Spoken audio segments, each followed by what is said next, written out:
Security concerns hit new highs in Nairobi's business community following recent terror attacks on the capital.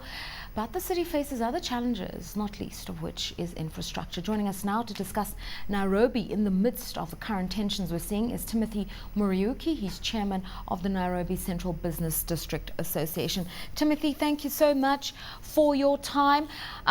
Is there just a general feeling of unease after the recent terror attacks in Kenya? Because some would argue Kenya is increasingly a target.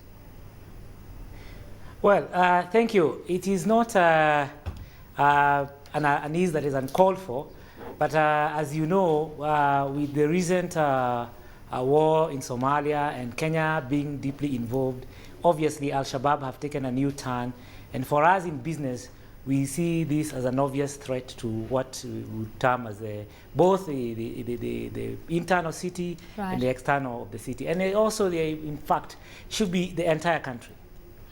Timothy, how do you quantify the risks? Because some would say, you know, obviously terror attacks means physical damage to the physical infrastructure.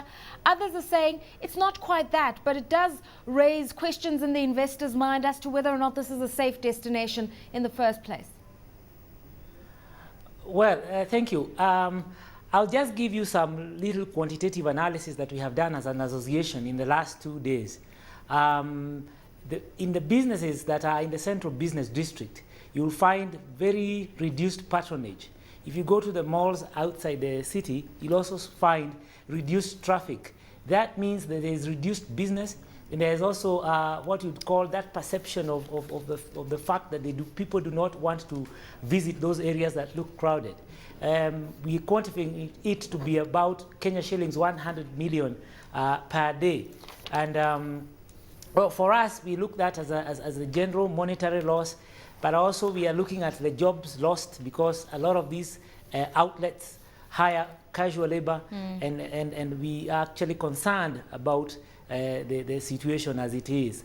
However, we would like to take control of the situation, and we ourselves, and when I say we ourselves, it is we as businesses, try and improve the situation, our security situation, by training our people both internally and also including our own workers. Obviously, you talk about business suffering physical loss by way of damage to their buildings and their goods, and possibly even labor, as labor just kind of withdraws from the city. What other repercussions are there? Because there is a sense that the costs of doing business rise, because now you've got to find additional insurance, some sort of a political risk type insurance on the work that you do day to day as any company in Kenya. We do not want to make the situation look very grave as it is, but I will tell you this. Obviously, the cost of doing business will increase because you have got to increase your security. Companies are being compelled to buy or to procure new equipment, modern technology to surveil their businesses so that the perception of risk is lower. I believe that although the insurance cost should rise, we should be able to mitigate this because businesses should be seen to be prepared for any eventuality. And that is where we are saying that we should be able to make everyone look out for each other. Now, let me talk about physical damage. There hasn't been exactly what we would call heavy physical damage. It would not cause the situation as grave as maybe it would be perceived. But I want to say that we as businesses are looking at the losses that we're incurring because of reduced business. When we look at the perception of the situation, we would like to improve that perception and make the situation return to normal. Obviously, I mean, in the last year, Kenya suffered a few setbacks. I mean, the stock exchange has underperformed. Inflation has been on the rise. Currency's been very weak. It's just been a very expensive country to live and work in. And what that's resulted in is foreign investors holding back, particularly in terms of capital inflow. So to a large extent, the resuscitation of the Kenyan economy depends on people like you, on the local investors. Do you feel that you're under pressure to carry the weight of this economy at the moment? There is pressure, but I do not want to call it unusual pressure.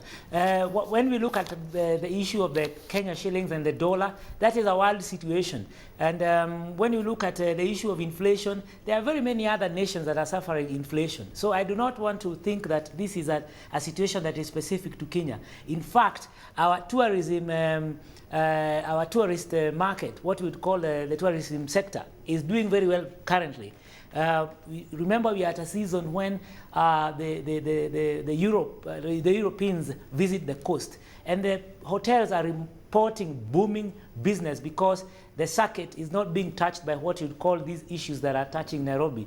And remember also, we had an issue at Lamu. But because the government has come out very strongly also, we are not seeing a situation where we are going to be going to the doldrums. We look at a situation where we are going to improve and we are going to come out of the woods if we are at all in the woods. Right. And I'd also want to tell everyone that when you see these kind of attacks, they are also not specific to the country, to our country. They have been there. They were there in Uganda, and they are there in very many other nations. What we have done is that we have taken control of the situation. Our government has taken control of the situation so that we get rid of this Al-Shabaab once and for all. Because we have seen we should not suffer. What we are saying as business, we are supporting government in that initiative, and we are saying we must complement the government in what they are doing. Thanks so much for your time, and we wish you well in your efforts. It's Timothy Muriuki. He is the chairman of the Nairobi Central Business District Association, just responding to the pressures that economy is facing at the moment following reprisals by Al-Shabaab rebels after Kenya decided to go into Somalia to find those pirates and just the general menace to their tourism economy as well.